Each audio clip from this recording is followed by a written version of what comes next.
Hi, Tony. So nice to see you again. So nice to be here. I'm super excited to chat mushrooms with you today. I'm always excited to talk about mushrooms. In fact, it's a part of my daily supplement plan. I take your Ultimate Mushroom Complex. It has lion's mane, turkey tail, reishi, Nice. cordyceps, maitake, and chaga mushrooms, as you know. Um, and I just love this product. And my immune system is really strong because I don't get sick. So it's definitely doing something to help for sure. Yeah, I got to tell you, I had a very similar experience when I started taking functional mushrooms many years ago. So, obviously anecdotal, but I think lots of people share in that experience. And it makes sense when you think about how mushrooms work. So, I feel like the mushroom industry has just boomed over the last few years. And there's just this growing movement of people who are so curious about functional mushrooms and how it can help their overall health. So today I want to focus on some of the core functional mushrooms that are really accessible to so many people, pretty much everybody, and that the fact that some people are even growing them at home. yeah, I mean, to your point, mushrooms are getting more and more popular every single year. Like when I started this, I thought I was the only one. I thought I was just this weird guy who's interested in mushrooms. But, they're really becoming mainstream, which is cool because not only are they fun to grow and they're great for the planet, they also have all these amazing functional health benefits. And I think people are learning more and more every single year about the power of mushrooms and what they can really do. And yeah, I think that's great, and I think that's only going to continue as more and more people learn about this stuff. I just feel like Gen Xers and people who are younger are trying to take more of a preventative approach towards their health, which I think is great and is becoming more and more Hmm. popular. I think that's why we see a lot of functional mushrooms in people's daily supplement plan. In fact, I want to talk about some of the more popular functional mushrooms, like, say, a lion's mane or something like that. Um, I think that when most of us think about Yeah, mushrooms, we think about button mushrooms that you get in the supermarket. So, what would you say is the difference between, like, say, a button right. mushroom and a lion's mane Yeah. mushroom? Um, Yeah. and what are some of the health benefits? Like, what are the differences in health benefits? I mean, that's a really interesting topic, right? And the way I like to think about it is, there's something like 3 million different species of mushrooms. I don't even think we have a real number. It's kind of estimated, but there are millions of species of mushrooms in the world. Out of those, there's really only, a few hundred that we kind of know pretty well. And out of that, there's probably only a couple dozen that are actually grown on a regular basis for either food or for medicine. And within that subset, there's probably only 10 or so that are actually used on a regular basis are considered a functional mushroom. Now, that's an incredibly high bar to pass, right? I mean, that's 0.000 whatever percent of all mushrooms in existence are kind of thought to be functional mushrooms. Now, you mentioned lion's mane, which is this one right here for the people watching. This is one of those functional mushrooms, probably one of the most powerful functional mushrooms, one of the most popular functional mushrooms by a long shot. And it's also a delicious gourmet mushroom.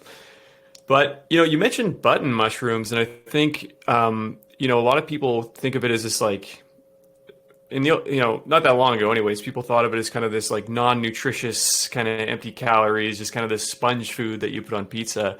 But when you really look at it, and we actually just did a video on this, even button mushrooms should be considered a superfood, in my opinion. They're really high in all sorts of vitamins and all sorts of nutrients, and they have all sorts of functional benefits as well. So even though button mushrooms maybe aren't one of the superstars of the functional mushroom world, I think people could do well by adding them to their diet. That's so awesome.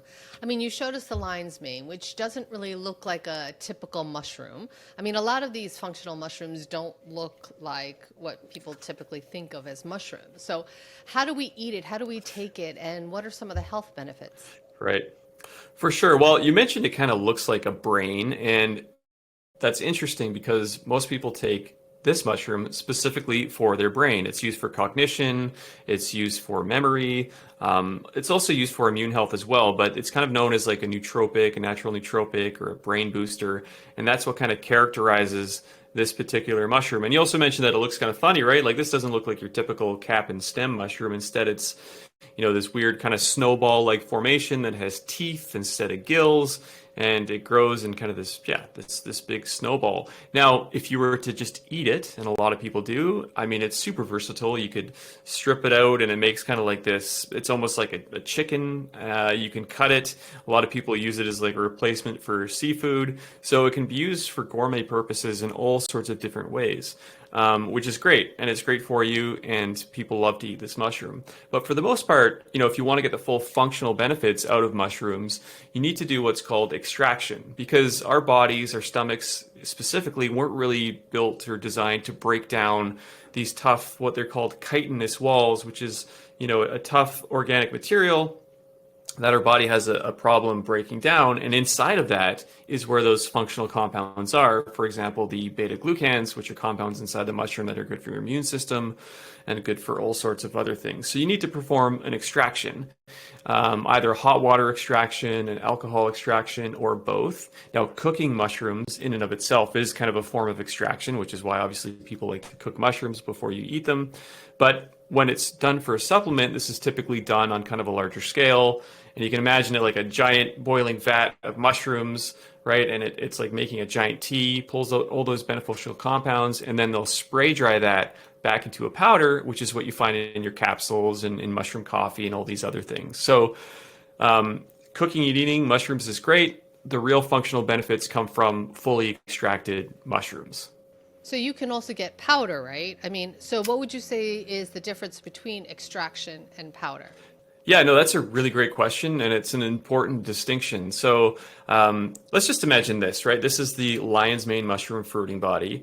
Now, this is a dried one, which is why it's kind of brown and looks kind of beat up. But I could grind this up into a powder and put that in a capsule and call it a lion's mane supplement.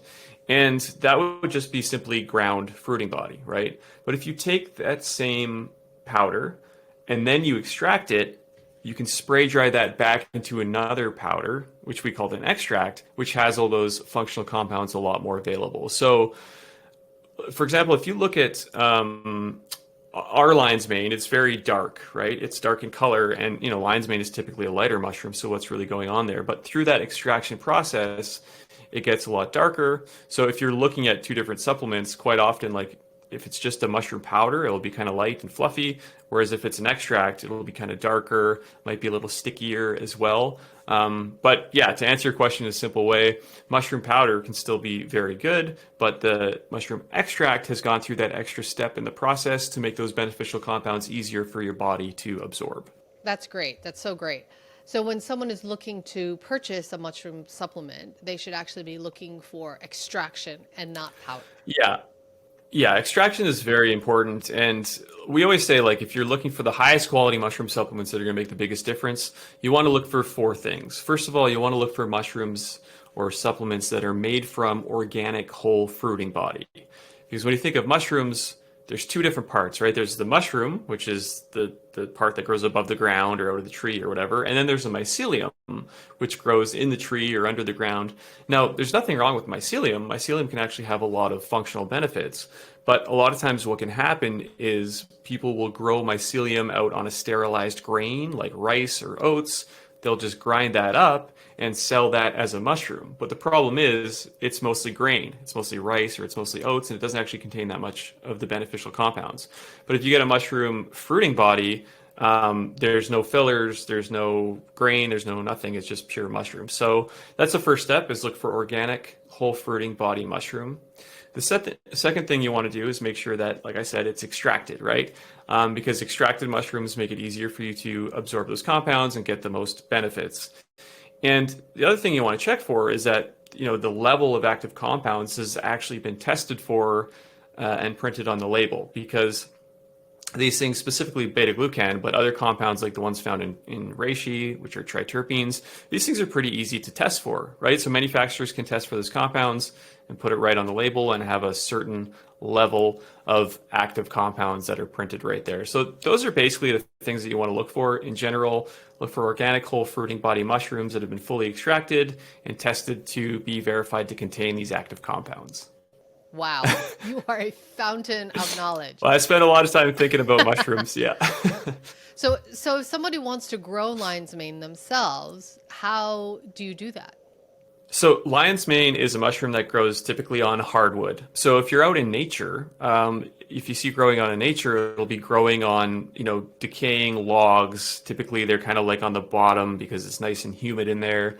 And there are species of lion's mane, and I put that in air quotes, that grow in North America. So we have Hericium coralloides and Hericium americanum. They kind of look like lion's mane, but they're not exactly lion's mane. This is known as Hericium erinaceus. But yeah, they grow naturally on hardwood. So when people cultivate them, they try to mimic that natural process. So they're typically grown on hardwood. And one of the ways that you can grow lion's mane is just mix in some lion's mane mycelium and spawn with some sterilized hardwood sawdust, and eventually it will fruit. Now, to get to that point is a big step for people who have never grown mushrooms before, but luckily it's pretty easy to find a lion's mane mushroom growing kit. And if you just search that, you could find it. And I actually have one right here. This is an oyster mushroom kit, but it's basically the exact same thing. And it's like this plastic bag with, you can see this is fully colonized myceliated hardwood. So if you wanted to grow it, you basically just cut a slit in the bag, put it in an area that gets some fresh air and stays relatively humid, and mushrooms will grow directly from this, and you can harvest them and use them. So it's a really great opportunity for people who want to grow mushrooms, but maybe don't want to dive all the way down the hobby. Right, right. That's so awesome. So you sell kits now, right? We do not. We used to sell grain spawn, which was cool, and a lot of people loved it. But we decided to just focus purely on the supplements. But there are lots of reputable brands that sell mushroom growing kits. I can definitely recommend some if you'd like. But if you want to look up lion's mane mushroom kits, there's somebody in the U.S. His name is Mike Tyson, but MYC Mike. As in mycelium, and he sells some really high quality lion's mane kits. But if you Google around, you should be able to find some good ones. That's awesome. That's so awesome. So in terms of another kind of mushroom that someone can potentially grow, is one that I've actually grown in my own yard, and that's Shitake. It's a Japanese mushroom, and if you've ever been to a Yes. Japanese restaurant, you have probably Yep. most certainly have tasted Shitake. Yes, exactly. They're an amazing mushroom, and they do have a lot of health benefits as well. Some people do use them as a supplement, but as you mentioned, they're also really great in the kitchen. And I think it's so cool that you grew some in your backyard. I mean, shiitake is one of those mushrooms that is pretty easy to grow. It might be a little more finicky than something like an oyster or a lion's mane, especially if you're starting from scratch. But yeah, it's very feasible to grow that one. People will grow it in their backyard on full logs, or you can also grow it on these what are like synthetic logs, your little kits as well. So yeah, that's a really rewarding mushroom to grow. And what would you say are some of the health benefits of Shitake? So that one is primarily considered to be an immune support. So like many other functional mushrooms, it is high in fungal beta glucans. Fungal beta glucans are compounds that are able to modulate our immune system and support our immune system. And that's probably the main reason why people use shiitake. Other people have said that shiitake can be good for skin health, but mostly it's used for immune health. Most mushrooms, if not all of them, have some sort of immune boosting or immune support benefit. Is that right? Turkey tail and reishi, those have immune support benefits, right? Yes. Yeah, I would say turkey tail for sure is the superstar. Again, I keep mentioning beta glucans, but these are really fungal beta glucans are really the one of the main things in functional mushrooms, and it is the thing that unites all functional mushrooms. They all have relatively high concentrations of fungal beta glucans, which again support our immune system. But yes, turkey tail is the absolute all-star because it has a really high concentration of fungal beta glucans. So if we think about something like chaga, which is another mushroom we could talk about, it typically a chaga extract will have somewhere in the range of 15% beta glucan content, whereas turkey tail will be in the high 30% of fungal beta glucan content. So much higher concentration, which is why it's so often used for immune health. Wow. Wow. So would you say for immune health it is more preventative? So like let's say you have a cold or you feel like you're coming down with something. Is that a good time to be taking functional mushrooms, or is it better as a preventative supplement? I mean, really, what functional mushrooms do. Yeah, I always like to say it's like taking your immune system to the gym. So how these things work is they interact with your immune system and basically cause a reaction in your immune system. And it's almost like giving your immune system practice in a way. And think of it like taking your immune system to the gym or kind of training it on a daily basis. So it's not something that you can just take as it's more of a kind of like an overall wellness thing and something that can support your immune system over longer periods of time. Exactly. That is such a great analogy. I mean, taking your Yeah. immune system to the gym. That's awesome. Um, Right. I've heard a Right. lot about reishi mushrooms, right? So that's also gotten a lot of attention. Can you tell me a little bit about reishi and what makes it such a powerful functional mushroom? Yeah, so reishi is amazing. And I have one here actually again for the people watching. This is a reishi mushroom fruiting body, and you can see it's kind of hard. It's very woody, so you wouldn't just eat it. And on the bottom, it doesn't have pores. It has, sorry, it doesn't have gills. It actually has pores where the spores come out. And reishi has been used probably longer than any other functional mushroom. It's very much so an ancient medicine. And not only is it high in fungal beta glucans, it's also high in these other compounds called triterpenes. Now, a lot of the benefits of reishi, people use it for kind of sleep support or for relaxation or as an adaptogen. That comes from the high triterpene content. So people will, make a tea with reishi, or the most popular one is to do something called a dual extract, which is an alcohol extract to get those triterpenes out, and a hot water extract to get those beta glucans out. You put those two things together, and you have a really powerful reishi supplement. So it has a very long history of use. It's been used for lots of different things. People call it the spirit mushroom or the calming mushroom because it kind of has this calming effect. And people also call it the mushroom of immortality because it's thought to be used for longevity.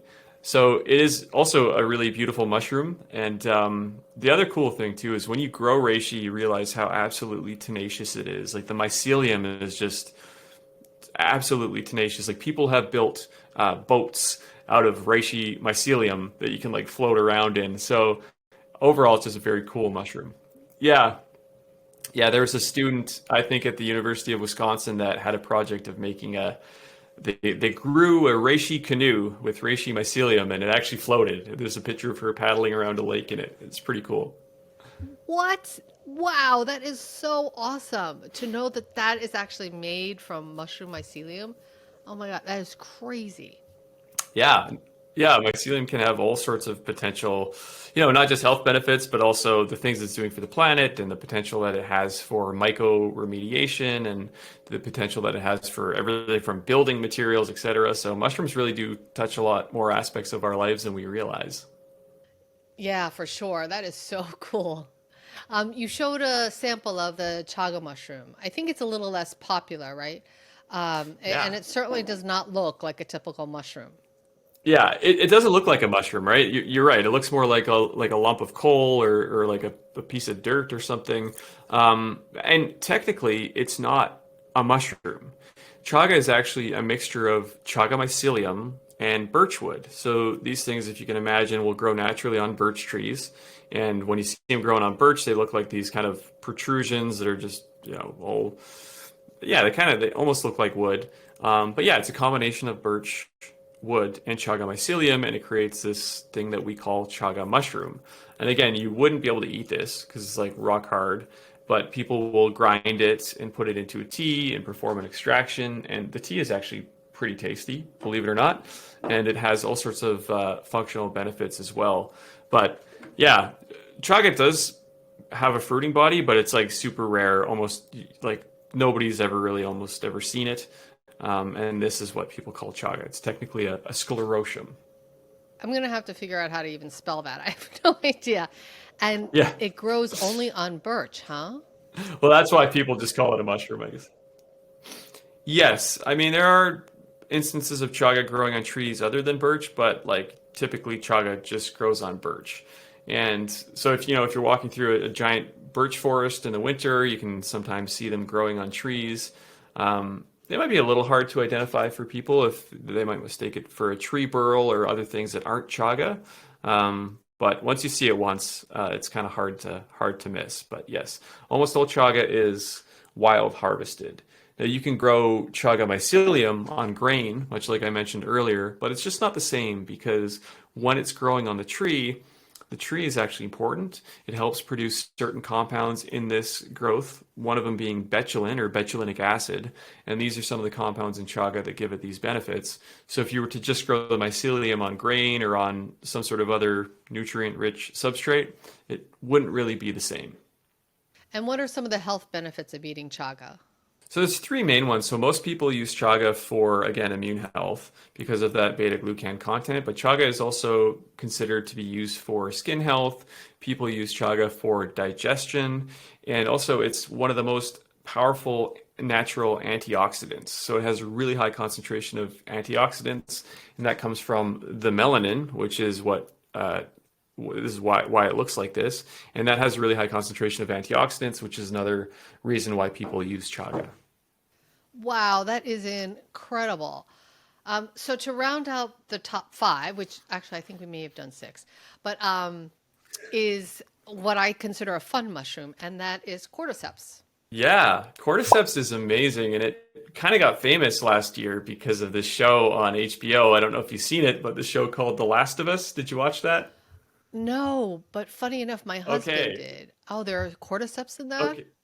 Well, not really. They call it Cordyceps is maybe the problem. So The Last of Us is a show based on a video game, and in the show, it's a post-apocalyptic world where the entire human population was just absolutely wrecked by this fungus, this Cordyceps fungus, right? So everybody all of a sudden thinks that Cordyceps is going to turn people into zombies.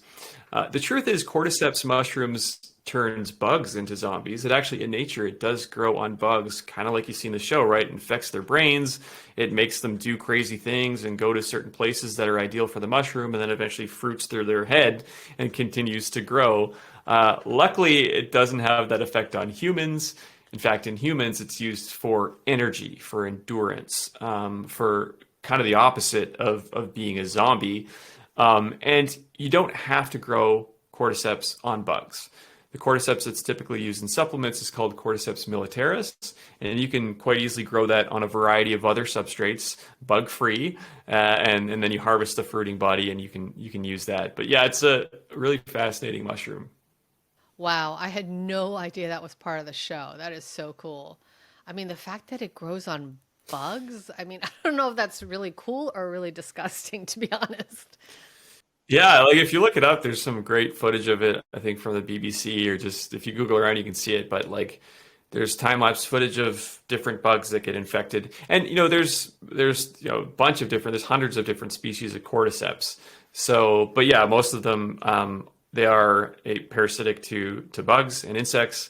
And sad for the insect for sure, but it provides, like, for example, one of the cordyceps mushrooms that's really popular as a functional mushroom is called Cordyceps sinensis. And that one we haven't figured out how to grow without the use of bugs. So people do go up into the mountains, specifically near Tibet, go at really high elevations where this mushroom grows, and they'll crawl around on their hands and knees and look for these little tiny winter worms, which will have a little protrusion out the top of their head, and that's called Cordyceps sinensis. And people will use that. The problem is it's really, really, really expensive. Like it's $20,000 a kilogram, for example. So it's almost yeah, it's out of the realm of affordability for basically anybody to use for a supplement. It doesn't really make any sense. But again, luckily there are other species of cordyceps, like Cordyceps militaris, which yeah, in nature they grow on bugs, but at a mushroom farm we can grow them and use them, no bugs required. That's awesome. That's awesome. Well, as we begin to wrap this up, Tony, you have a very popular YouTube channel called FreshCap, and you post videos weekly. Is that right? Yeah, we it used to be pretty ad hoc, but in the last few months we've done it bi-weekly. So every 2 weeks now we have this thing called the Mushroom Show, which is kind of the sign behind me as well. So love to chat about mushrooms, and we cover everything from functional mushrooms to mycotechnologies to foraging mushrooms. We also talk about psilocybin mushrooms and on a lot of the changes that are happening there. And it's been really fun. It's been great to build a mushroom community on there, and love chatting mushrooms. So yeah, if you're interested in mushrooms specifically, feel free to check it out. If you're new to mushrooms and curious to learn more, you're definitely going to want to subscribe to Tony's channel. And if you're curious to try out some of their products, whether it's the Ultimate Mushroom Complex or Lion's Mane for better cognitive health, they have a whole slew of products. They also have like teas and mushroom coffees, which are awesome as well. So I'll put the links down below and in the show notes for you guys to check out. Modern Aging viewers get a 10% discount. All you got to do is put in the code Modern Aging to in the checkout section. But Tony, so if people want to follow you or find out more about you, where do they go? Yeah, go ahead. We're at FreshCap Mushrooms on Instagram. We're at FreshCap Mushrooms on YouTube. Just at FreshCap on TikTok, and we're also on Twitter, where I like to hang out. So yeah, follow us on the socials. We're always happy to share mushroom education and interact with the mushroom community. So if you're into mushrooms, for sure check it out.